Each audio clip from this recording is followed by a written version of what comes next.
Hello दोस्तों, यदि आप ब्लड थिनर ले रहे हैं तो ये ब्लड थिनर्स आपकी लाइफ में फ़ायदा भी कर सकते हैं और नुकसान भी। ये कई बार आपकी जान बचा भी सकते हैं और कई बार जान ले भी सकते हैं। क्या क्या ऐसे फैक्टर्स हैं जब ये ब्लड थिनर्स हमें फ़ायदा करते हैं और कौन कौन सी बीमारियों में हमें फ़ायदा करते हैं और कब ये हमारे लिए नुकसानदायक होते हैं, आज समझने का प्रयास करेंगे। कौन कौन से फैक्टर्स के बेस पर आप प्रोडिक्ट कर सकते हो कि ब्लड थिनर्स आपको फ़ायदा या नुकसान करेगा, आज जानते हैं। टॉपिक पर जाने से पहले जो लोग हमारे चैनल पर नए हैं, मैं रिक्वेस्ट करूंगा कि चैनल को सब्सक्राइब करें, वीडियोस को फ्रेंड्स फैमिली के साथ शेयर करें, क्योंकि कंटेंट किसी की ज़िंदगी बचाने और बदलने के लिए उपयोगी हो सकता है। तो बगैर समय बिगाड़े चलिए शुरू करते हैं हमारे साथ ये का सफर। क्या आपको कोई ब्लड थिनर्स या खून पतला करने की दवा दी जा रही है? यदि हाँ, तो कमेंट सेक्शन में लिख के बताइए कि किस लिए दी जा रही है।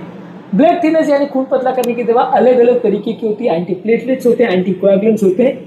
अलग अलग तरह की बीमारियों में ये दिया जाता है। खासकर हार्ट अटैक और लकवे के पेशेंट में काफ़ी बार ये दवाइयाँ जिंदगी भर चलती है, क्योंकि एंटीप्लेटलेट्स देना इस तरह के पेशेंट में ज़रूरी होता है। ये प्लेटलेट्स यानी एक इंपॉर्टेंट क्लॉटिंग फैक्टर होता है ब्लड में, जिसके चिपकने की वजह से अक्सर हार्ट अटैक या लकवा आता है। उसके रिस्क को काफ़ी कम करता है। ब्लॉकेजेस के बनने और बिगड़ने के रिस्क को काफ़ी कम करता है। यदि किसी व्यक्ति को अगर हार्ट अटैक आया है, स्ट्रोक आया है, एट्रियल फिब्रिलेशन की बीमारी है, जो कि हार्ट का एक हृदय प्रॉब्लम है जिसमें ब्रेन में लकवा या क्लॉट जा सकता है, इसके अलावा पल्मोनरी एम्बोलिज्म है, डीप वीनस थ्रोम्बोसिस है, इस तरह की अगर कोई भी बीमारी है जहां पर क्लॉट बनने की वजह से प्रॉब्लम आ सकती है, तो वहां पे अलग अलग तरह के ब्लड थिनर्स दिए जाते हैं। ब्लड थिनर्स में एंटीप्लेटलेट होते हैं, जैसे एस्पिरिन, क्लोपिडोग्रेल, टिकाग्रेल और प्रासुपेल, ये सबसे कॉमन एंटीप्लेटलेट्स दिए जाते हैं। और ब्लड थिनर्स में एंटीकोएगुलेंट का ग्रुप होता है, जैसे वारफरिन, अपिक्साबैन, रिवारोक्साबैन, डैबिगैट्रेन, ये सारे एंटीकोएगुलेंट्स होते हैं। तो अलग अलग तरह के पेशेंट्स में अलग अलग ब्लड थिनर्स दिए जाते हैं। कई बार इस तरह का कॉम्बिनेशन दिया जाता है। इसके अलावा अगर किसी को कोई सर्जरी हुई है, जैसे बाईपास सर्जरी हुई है, स्टेंट अगर डाला गया है या वाल्व अगर डाला गया है, तो ऐसे केस में सर्जरी के रिजल्ट्स मेंटेन है और उसमें कोई क्लॉटिंग नहीं आए, इस तरह के पेशेंट्स में भी ब्लड थिनर्स दी जाती है। तो ये सारे वो सर्कमस्टांसेस हैं जहाँ ब्लड थिनर देना ज़रूरी है और वो लाइफ सेविंग है। यदि आप नहीं दोगे तो पेशेंट को ज़िंदगी भर दिक्कत आएगी और उसको बार बार अलग अलग तरह की बीमारियाँ हो सकती हैं। लेकिन यही ब्लड थिनर कई बार किसी किसी पेशेंट में प्रॉब्लम कर सकती है। अब प्रॉब्लम क्या करती है कि मान लीजिए किसी व्यक्ति को अगर ब्लीडिंग हो गई, जैसे कि ये ब्लीडिंग हो गई बहुत अगर खराब किस्मत है तो ब्रेन में भी हो सकती है, जिसका ज़्यादातर केस में कुछ खास इलाज नहीं कर सकते, बहुत मुश्किल होता है मैनेज करना। इसके अलावा खांसी में, उल्टी में, मोशन में, पेट के अंदर, जीआई ट्रैक्ट में अलग अलग जगह पे इससे इंटरनल ब्लीडिंग हो सकती है, एक्सटर्नल ब्लीडिंग हो सकती है, चोट लगने पर भी बहुत ज़्यादा ब्लीडिंग हो सकती है। ये इसमें इंपॉर्टेंट रिस्क है। अगर किसी व्यक्ति का ब्लड प्रेशर ज़्यादा है तो वैसे केस में प्रॉब्लम होने का रिस्क बढ़ जाता है। अगर किसी व्यक्ति को अगर रिसेंट सर्जरी हुई हो तो ये ब्लीडिंग का रिस्क बढ़ जाता है। अगर किसी व्यक्ति को कोई कारण से कोई चोट लग गई हो तो ब्लीडिंग का रिस्क बढ़ जाता है। अगर किसी व्यक्ति को लीवर की प्रॉब्लम है तो वैसे व्यक्ति में दवाइयों का क्लियरेंस इफेक्ट हो जाता है, दवा ज़्यादा देर तक ब्लड में रहती है और ऐसे केस में ब्लीडिंग का रिस्क बढ़ जाता है। यदि किसी व्यक्ति को किडनी का प्रॉब्लम, तो ऐसे केस में भी कुछ पर्टिकुलर दवाएं जो कि किडनी द्वारा बॉडी में बाहर निकाली जाती है, इनका रिस्क भी कंपेरेटिवली बढ़ जाता है और ऐसे केस में भी ब्लीडिंग हो सकती है। तो बेसिकली ब्लीडिंग का रिस्क जो है अलग अलग पेशेंट में ज़्यादा हो सकता है। ज़्यादातर पेशेंट्स में ब्लड थिनर में 1 से 3% केस में सीरियस ब्लीडिंग हो सकती है और उम्र बढ़ने के साथ और अगर कोई व्यक्ति मल्टीपल मेडिसिन में तो इसका रिस्क कंपेरेटिवली ज़्यादा होता है। पता कैसे चलेगा कि किसी व्यक्ति को ब्लीडिंग अगर हो रही है? ब्लीडिंग अगर हो रही है तो ऑब्वियसली कहीं आपको ब्लीडिंग दिख रही है, तो ये सबसे इंपॉर्टेंट चीज़ है। मान लीजिए चोट लग गई, उसमें ब्लीडिंग दिख रही है, ज़्यादा ब्लीडिंग हो रही है तो समझ में आ जाएगा। इसके अलावा खांसी अगर कर रहे हो उसमें ब्लड आ रहा है, मोशन अगर कर रहे हो उसमें ब्लड आ रहा है, वॉमिट अगर हो रही है उसमें ब्लड आ रहा है।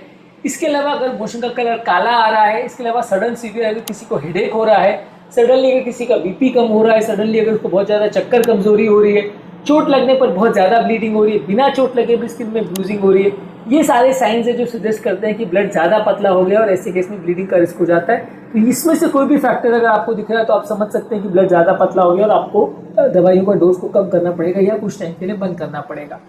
इसके अलावा कई तरह के टेस्ट भी आते हैं ये देखने के लिए कि ब्लीडिंग ज़्यादा होने का चांस तो नहीं है। तो अलग अलग ब्लड थिनर जब पेशेंट को दिया जाता है तो एक्चुअल में ब्लड कितना ज़्यादा पतला या कितना ज़्यादा गाढ़ा हुआ है वो चेक करने के लिए टेस्ट भी आते हैं। अलग अलग तरह की दवाइयों का फूड्स के साथ भी इंट्रैक्शन होता है। मान लीजिए अगर आप वार्फिन दवा देते हो तो उसके साथ अगर विटामिन के वाले फूड प्रोडक्ट्स लेते हो तो उसका दवा कम होता है। मान लीजिए अगर आप वार्फिन ले रहे हो तो उसके साथ अगर विटामिन के वाली दवाई ले रहे हो तो वो आपकी दवा के असर को कम करेगी। विटामिन की अगर कमी हो गई तो ब्लीडिंग ज़्यादा हो सकती है।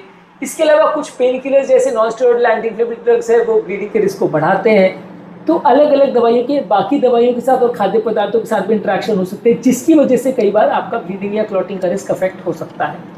इस मामले में सेफ्टी के हिसाब से क्या कर सकते हो? अगर किसी व्यक्ति को अगर ब्लड थिनर्स दिए गए तो किस डोज पे देना है ये आपको पता होना चाहिए, डॉक्टर के साथ डिस्कस उसका करना जरूरी है।